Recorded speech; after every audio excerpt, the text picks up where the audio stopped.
इसलिए ऐसे अवसरों को खोने नहीं देना चाहिए, ऐसे अवसरों का तो लाभ उठाना चाहिए। यहां तक आने के बाद भी अगर हमारे पास समय की कमी है तो हमसे ज्यादा दुर्भाग्यशाली कोई नहीं। यहां के आने के बाद तो सब कुछ भूल जाओ। अगर विषय वासना याद है तो कथा नहीं सुन रही हो या कथा नहीं सुन रहे हो, विषय वासना बिल्कुल भूल जाओ, घर को बिल्कुल भूल जाओ, उतनी देर केवल भगवान की याद बनी रहे और उनकी लीलाएं सुनती रहो। क्योंकि कम से कम इतनी देर तो मन स्थिर रहे, एकाग्र रहे। बाकी तो नून तेल लकड़ी में सारी जिंदगी जानी है, इसी में तो सारी जिंदगी जानी। गोपियों का ध्यान टूटा, गौर से देखा किनारे कोई वस्त्र नहीं, गौर से ऊपर देखा तो कदम के पेड़ पर सब टंग रहे हैं, ज्यादा गौर से देखा तो बीच में श्रीमान जी भी छिपे बैठे। अब गोपियां मांग रही हैं। यहां पर चारों बिरादरी की गोपियों की बात कही है सुखदेव जी ने। ब्राह्मण, क्षत्रिय, वैश्य, शूद्र, चारों वैरायटी की गोपियां। श्याम सुंदर दे दास्य प्रियम किम करवाणि वह, देहि वासांस धर्मज्ञ नोचेदरागे ब्रुवामहे। जो शूद्र वर्ण की गोपियां हैं वो हाथ जोड़कर खुशामद कर रही हैं, श्याम सुंदर दे दास्य। हे प्रभु, हे श्याम सुंदर, हम तुम्हारे चरणों की दासी हैं, मेरे वस्त्र दे जाओ नाथ। लेकिन जो वैश्य वर्ण की गोपियां हैं वो कहती हैं, नाथ प्रियम किम करवाणि वह। एक बात समझें, ये बनिया बिरादरी के, वैश्य बिरादरी के लोग जो होते हैं झगड़ा कम करते हैं, लड़ाई नहीं करते हैं, इसलिए उनके पास धन ज्यादा होता है। वैश्य वर्ण के लोग समझौता बड़ी जल्दी करते हैं, लड़ाई झगड़े में, धन बेकारे में तो खर्चा होता है, इसलिए पहले तो तू तपाक से बात करेंगे और जब मामला आगे बढ़ गया तो ठीक है भैया कोई बात नहीं, ठीक है, समझौता बड़ी जल्दी करते हैं। तो वैश्य वर्ण की गोपियां लड़ाई झगड़ा से मतलब नहीं, समझौता कर रही हैं। हे नाथ, तुम हमारे प्रिय हो, हम कौन सा तुम्हारा कार्य करें, बताओ, मेरे वस्त्र दे जाओ। और जो ब्राह्मण वर्ण की गोपियां हैं वो देहि वासांस धर्मज्ञ, उनके पास तो केवल धर्म की चर्चा। तुम्हारे पिताजी धर्मात्मा, तुम्हारे दादाजी धर्मात्मा, तुम भी धर्मात्मा, नाथ मेरे वस्त्र दे जाओ, ये जो कर रहे हो गलत काम कर रहे हो, अच्छा नहीं है, मेरे वस्त्र दे जाओ। लेकिन जो क्षत्रिय वर्ण की गोपियां हैं वो लाल लाल आंखें करके भगवान की ओर लाल लाल तेवर करके देख रही है। भगवान ने कहा, ऐसे काहे घूर कर देख रहे हो, क्या बात है? गोपियों ने कहा, मेरे वस्त्र दे जाओ, नहीं तो कन्हैया ने कहा, नहीं तो क्या कर लोगी? शिकायत कर दूंगी। किससे? राजा से। अरे ब्रज के राजा तो हमारे पिताजी हैं बाबा, वहां तुम्हारी दाल नहीं गलने वाली। अरे यहां नहीं, वहां। कहां? कंस के पास, वो हमारे मामा जी हैं, वहां भी तुम्हारी दाल नहीं गलने वाली। अब सारी गोपियां भगवान से प्रार्थना करती हैं, मेरे वस्त्र दे जाओ। भगवान ने कहा, दोनों हाथ जोड़कर जल से बाहर निकल आओ, वस्त्र ले लो। सारी गोपियां विचार करती हैं, जब ये कड़कड़ में हैं, हमारे अंदर भी यही बैठे हैं, साड़ी के अंदर भी यही बैठे हैं, जल के अंदर भी यही बैठे हैं, सर्वत्र जब ये बैठे हैं, हरिव्यापक सर्वत्र समाना, तो इनसे काहे का पर्दा। सारी गोपियां हाथ जोड़कर बाहर निकल आई, भगवान ने वस्त्र दिया, गोपियों ने वस्त्र पहने। यहाँ सुखदेव जी, परीक्षित जी प्रश्न करते हैं, सुखदेव जी से कहते हैं, गुरुदेव गोपियों के साथ ये जो लीला किया है भगवान ने, ऐसा क्यों किया? पराई नारियों को नग्न देखना, उनके वस्त्र चुरा करके भाग जाना, ये किसी धर्मज्ञ व्यक्ति का तो काम नहीं है। और भगवान ने स्वयं कहा, धर्म संस्थापनार्थाय संभवामि युगे युगे, धर्म की स्थापना के लिए मेरा अवतार हुआ है। तो क्या ये किसी धर्म संस्थापक का काम हो सकता है? बोलो, कोई धर्म संस्थापक ऐसा करता है क्या जैसा भगवान कर रहे हैं? सुखदेव जी ने कहा, परीक्षित, मैंने कई बार कहा है, आज भी बताया है कि साड़ी का भी रूप इन्हीं का, गोपी का भी रूप इन्हीं का, सबके अंदर बैठे हैं ये। जब गोपियों के अंदर भी यही बैठे हैं तो फिर ये कोई भी लीला करें, ये अपने ही स्वरूप को तो देख रहे हैं, किसी नारी के स्वरूप को नहीं देख रहे हैं, क्योंकि उसके अंदर भी वही बैठे हैं। तो ये अपने ही स्वरूप को देख रहे हैं, इसलिए इनसे काहे का पर्दा। अपने स्वरूप को देखे व्यक्ति तो अपने स्वरूप को देखने में काहे की लाज, मर्यादा के विपरीत नहीं। दूसरी बात, भगवान ने जो वस्त्र की चोरी किया है, ये गोपियों के अज्ञानता की चोरी किया, अज्ञान रूपी वस्त्र का हरण किया है। अभी सुना, भगवान ने समझाया, नहीं मानी तो प्रैक्टिकल करके समझाया। तो अज्ञान रूपी वस्त्र का हरण किया है, गोपियों की अज्ञानता दूर करने के लिए। परीक्षित जी ने कहा, गुरुदेव सो तो ठीक है, अज्ञानता रूपी वस्त्र को हरण किया भगवान ने वस्त्र हरण के माध्यम से, लेकिन वापस क्यों कर दिया? वापस क्यों कर दिया? फिर अज्ञानता हो गई गोपियों के पास। सुखदेव जी कहते हैं ना, अज्ञानता नहीं हो गई। इसको ऐसे समझा, जैसे एक मुट्ठी धान हमने तुमको दिया, भाव से समझेंगे। एक मुट्ठी धान हमने तुमको दिया और हमने कहा इस धान को कुछ ऐसा कर दो कि ये उगे ना, जामे ना, तो आप क्या करेंगे उसे? बोलो। उगने की क्षमता खत्म हो जाए तो क्या करेंगे आप? छिलका उतार दें, धान के ऊपर का छिलका उतार दें। लो महाराज अभी नहीं उगेगा, चावल हो गया। क्यों नहीं उगेगा? छिलका उतार दिया। हमने कहा छिलका फिर से चिपका दो ऊपर से, अच्छे से बांध दो, डोरे से, फेविकोल से चिपका दो, कायदे से बराबर करके। अरे महाराज दोबारा चाहे जिस विधि से छिलका चिपकाया जाए, लेकिन अब ये उगेगा नहीं, उगने की क्षमता समाप्त। एक बार छिलका अगर उतर गया चावल के ऊपर से तो दोबारा वो उग नहीं सकता। ठीक इसी प्रकार से मन रूपी शरीर के ऊपर से अगर अज्ञान रूपी छिलका, अज्ञान रूपी वस्त्र एक बार उतर जाए तो दोबारा चाहे जिस विधि से चिपकाया जाए, जमने की, उगने की, बढ़ने की क्षमता नष्ट हो जाती है। माने वो नष्ट हो जाता है, फिर वो रहता नहीं, उगता नहीं, जहां का वही नष्ट हो जाता है। इसलिए अज्ञानता को दूर किया वस्त्र हरण के माध्यम से, गोपियों के लोक लाज को ढकने के भाव से वस्त्र वापस कर दिया। और चीरहरण की लीला के बाद भगवान ने गोवर्धन पूजा की कथा सुनाई। भगवान ने गोवर्धन पूजा की लीला किया। बहुत देर हो गई, आप लोग बोले नहीं, प्रेम से बोलिए एक बार, सब लोग साथ में बोलिए। अच्छा एक बार और बोलिए, सच्चिदानंद भगवान की जय हो। गोवर्धन पूजा करवाई भगवान।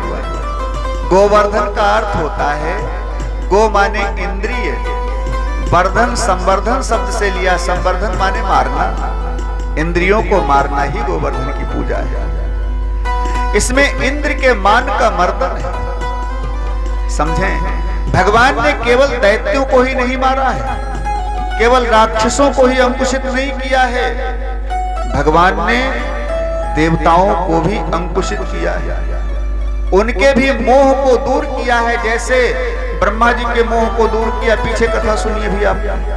यहाँ इंद्र के अहंकार को नष्ट करेंगे, आगे फिर एक बार ब्रह्मा जी के मोह को भंग करेंगे, इसके बाद वरुण का अहंकार दूर करेंगे, इसके बाद यमराज के मान का मर्दन करेंगे। भगवान देवताओं को भी अंकुशित किया है भगवान कन्हैया ने। हाँ, बड़ा अहंकार हो गया है। तो इंद्र के मान का मर्दन करने के लिए भगवान कन्हैया ने गोवर्धन की पूजा करवाई। इंद्र को सूचना मिली तो महाप्रलय की बरसात करने के लिए मेघों को आदेश किया, इतनी महाप्रलय की बरसात करो कि सारा ब्रजमंडल बहकर समुद्र में चला जाए। भगवान ने गोवर्धन को एक उंगली पर धारण करके सारे ब्रजवासियों की सुरक्षा किया। सब कथा जानते हैं, भगवान की लीला के माध्यम से केवल भगवान की छवि का अवलोकन करें, बस। ज्यादा लीला में प्रवेश करने का तो समय नहीं है, क्योंकि कथा तो बिल्कुल समापन विश्राम की ओर है। हाँ।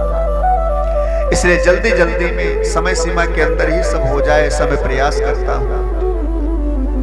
एक छोटा सा भाव समझने केवल, बड़ी सुंदर झांकी है इसलिए कहने जा रहा हूं, नहीं तो नहीं कहता। भगवान एक उंगली के ऊपर उठाए हैं पहाड़। ग्वालों ने देखा एक उंगली के ऊपर उठाए कृष्ण। बात ये हुई, ग्वाले लोग भी अपना लाठी लगाए नीचे खड़े, सब ग्वाले खड़े हैं। ये श्री दामा ने कहा, लाला आज 4 दिन हो गए पहाड़ उठाए, तू एक उंगली लगाए नीचे खड़ा है ज्यों का त्यों। हम इतने लोग हैं, कभी कोई बैठकर आराम कर लेता है, कभी कोई बैठकर आराम कर लेता है, बारी बारी से आराम भी कर लेते हैं, पहाड़ भी उठाए हैं, और तूने आराम नहीं की। लाला तू बैठ जा, थोड़ा विश्राम कर ले, लेट आ मेरी गोदी में लेट जा, विश्राम कर ले थोड़ा, फिर बाद में उठा लेना। क्योंकि ग्वाले समझते हैं कि हम ही उठाए हैं पहाड़, तो केवल नाटक कर रहे हैं, उंगली लगाए बीच में, एक उंगली है। गोवर्धन बाबा को उठाया। सुखदेव जी कहते हैं एक ही हस्ते ने एक हाथ पर उठाया, संत कहते हैं एक हाथ पर नहीं एक उंगली पर उठाया। ब्रजवासी 4 हाथ और आगे निकल गए। ब्रजवासी कहते हैं उंगलियां की भी जरूरत नहीं पड़ी, भगवान ने गोवर्धन उठाया काहे पर कि नख पे, भगवान ने नख पे गिरिवर लीनो धार, कन्हैया मेरो बारो नख पे गिरिवर लीनो धार, कन्हैया मेरो नख पे गिरिवर लीनो धार, कन्हैया मेरो बारो नख पे गिरिवर लीनो धारी, कन्हैया मेरो बारो, कन्हैया मेरो बारो, ओ लाला मेरो बारो, कन्हैया मेरो बारो, ओ लाला मेरो बारो। नख पे, ये नख पे, ओ नख पे गिरिवर लीनो धारे, कन्हैया मेरो बारो, नख पे गिरिवर लीनो धारी, कन्हैया मेरो बारो। हरि बोल।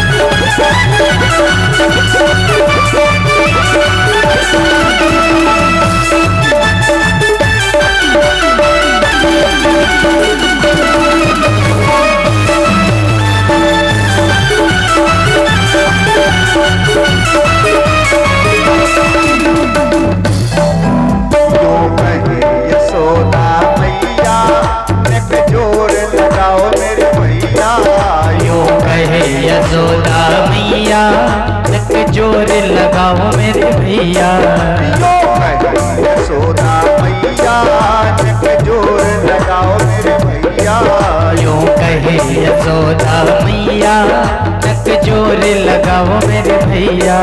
गिरिवर में, गिरिवर में, गिरिवर में बोझ अपार, कन्हैया मेरो बारो, नक पे गिरिवर लीनो धारे, कन्हैया मेरो बारो, नख पे गिरिवर लीनो धारे, लाला मेरो बारो।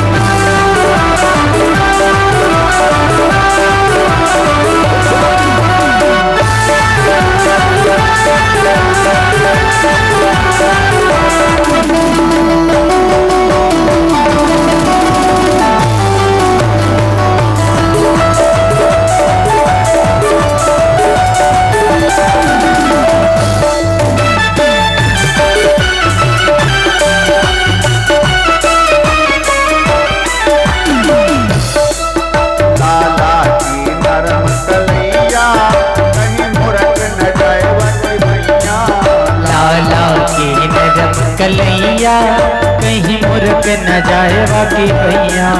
लाला की नरम कलैया कहीं मूर्ख न जाए बाकी भैया। लाला की नरम कलैया कहीं मुर्ख न जाए बाकी भैया। कैसे कैसे कैसे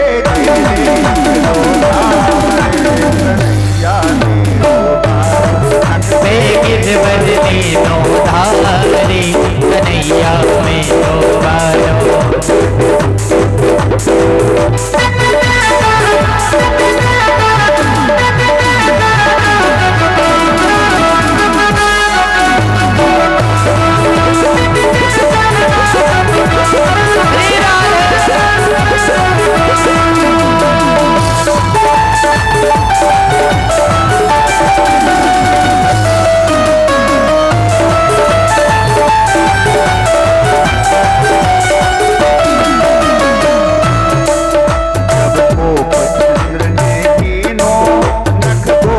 गोवर्धन धर लीनो जब इंद्र ने कीनो नख गोवर्धन धरी।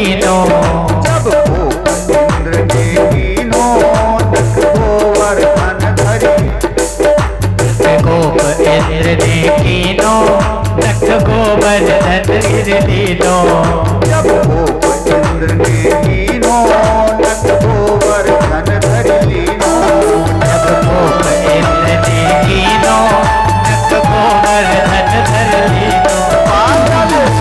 बादल बरस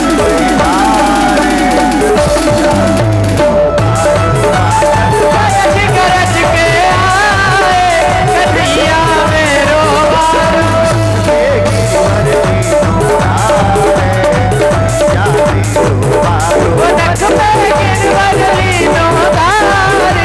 कन्हैया मेरो लाला मेरो वारो नंद लाला मेरो वारो गोपाला मेरो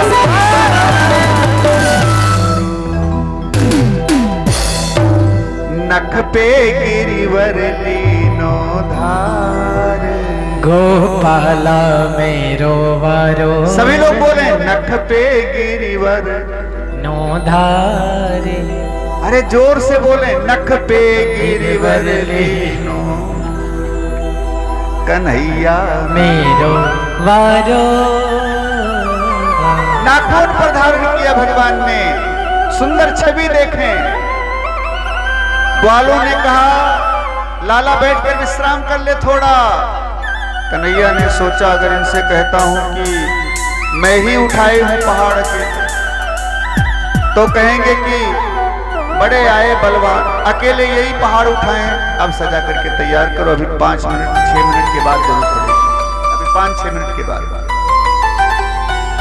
बड़े आए बलवान हैं तो मेरी बात का प्रभाव नहीं पड़ेगा, समझाऊं कैसे? तो भगवान ने सोचा प्रैक्टिकल के द्वारा समझाने का प्रयास किया। थोड़ा उंगली नीचे किया। अब जितने उंगली नीचे करते जा रहे हैं उतने पहाड़ भी नीचे जा रहा है। अब ग्वाले बड़ा आड़े तिरछे सीधे होकर दांत पीसकर जोर लगा रहे हैं, लेकिन पहाड़ ऊपर जा ही नहीं रहा है, वो नीचे ही आ रहा है धंसता हुआ। ग्वाले चिल्लाए भागो, पहाड़ नहीं रुक रहा है। भगवान ने फिर से जोर भर लिया। पहाड़ जो का तो भागना कोई मत, खड़े रहो सब इसी के नीचे। यहां समझें, ग्वाले लोगों ने देखा इसका मतलब हम सब माटी के मधुरा बने खड़े हैं क्या? एक एक करके सभी ग्वालों ने अपनी अपनी लाठी हटाई, बैठ गए सब। अब अकेले कन्हैया उठाए खड़े हैं पहाड़। ग्वालों ने देखा बड़े गौर से, लाला एक बात बता। कन्हैया ने कहा क्या? कहा इतनी शक्ति तेरी उंगली में कहां से आई? हम इतने लोग मिलकर के पहाड़ को संभालने में समर्थ नहीं हो पाए, तू अकेला उंगली पर गोवर्धन उठाए खड़ा, इतनी शक्ति कहां से आई?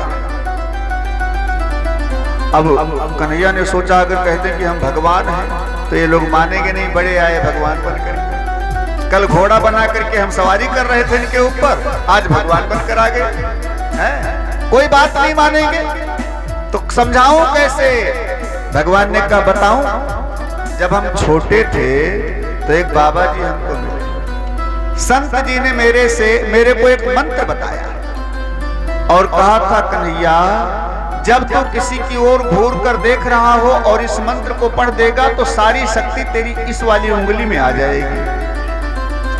जब पहाड़ को तुम लोगों ने उठाया, मैंने भी उंगली लगाई, तो मैंने तुम सबकी ओर घूर कर देखा और मंत्र वही पढ़ दिया, तो तुम सबकी शक्ति मेरे अंदर आ गई उंगली में।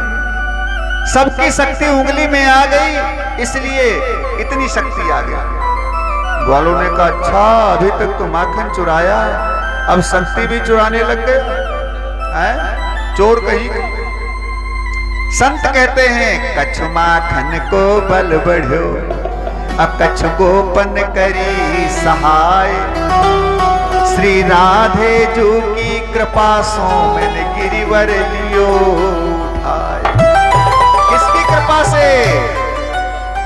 राधे जी की कृपा से, इसलिए प्रेम से बोलो और जोर से, राधे राधे। राधे जी की कृपा से ही संभव है। भगवान कहते हैं क्योंकि शक्ति कन्हैया की तो राधे जी ही है, तो उन्हीं के प्रभाव से, उन्हीं के बल से मैंने गोवर्धन पहाड़ को उठाया।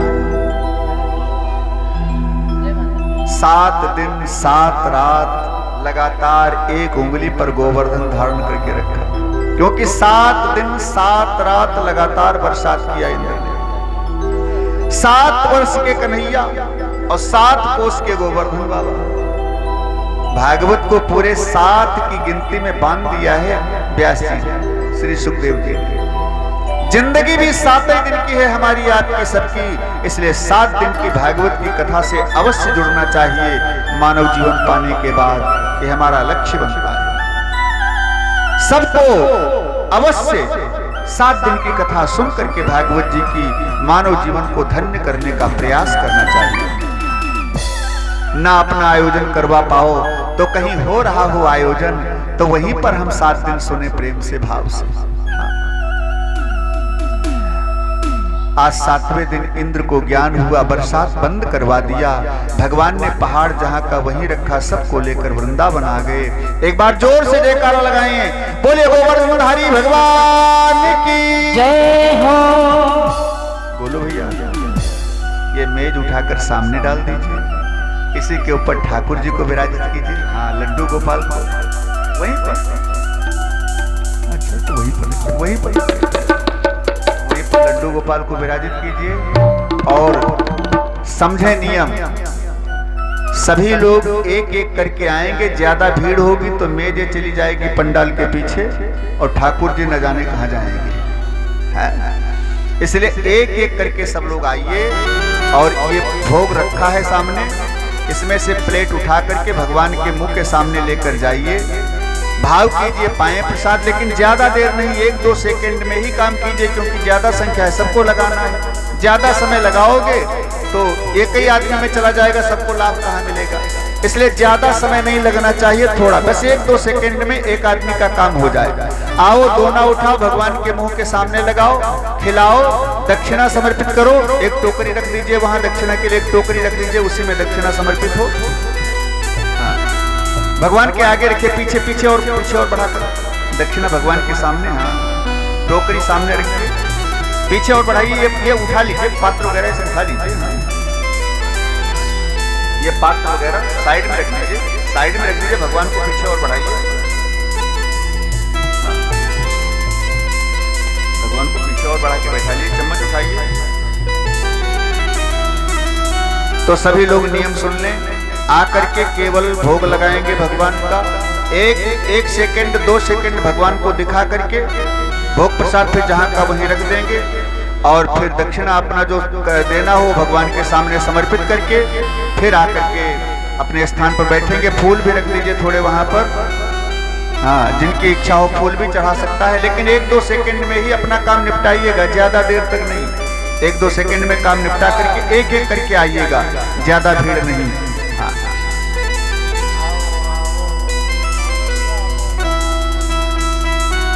हमारी माता जी बड़ी भगत हैं, बैठ करके जब भी करती रहती है, कथा सुनती रहती है और भोग लगा रही भगवान का। 100 मुद्राएं दक्षिणा भी दिया है, भगवान का भोग लगा रही हैं। और भी सब लोग आते रहे। देखिए हम सबको तो बोल नहीं पाएंगे, लेकिन ठाकुर जी सबको देख रहे हैं। हाँ। और वो देख ही नहीं रहे, अंदर ही बैठे हैं वो। हाँ। वो सब जानते हैं कि कौन आ रहा है, मेरे को कितने भाव से समर्पित कर रहा है। सबका प्रसाद इसमें है, इसलिए अपना अपना प्रसाद लाने की व्यवस्था मत करना, बस इसी में से प्रसाद भगवान को समर्पित करते रहें। हमारे आचार्य जी भी आए हैं, भोग लगाए हैं, और माताएं आती रहें, पुरुष लोग आते रहें, एक एक करके आते रहें। सभी लोग नंबर से बारी बारी से। भैया बोलो, इसको बंद कर दीजिए, सामने से हटा दीजिए, इसको हटा दीजिए।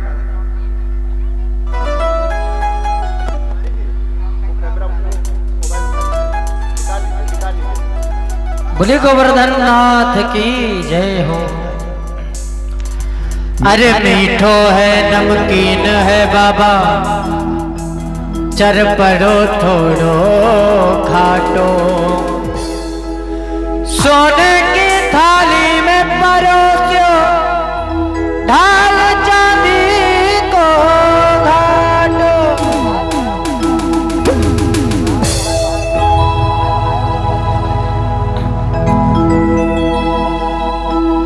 टाबरिया मनहार करे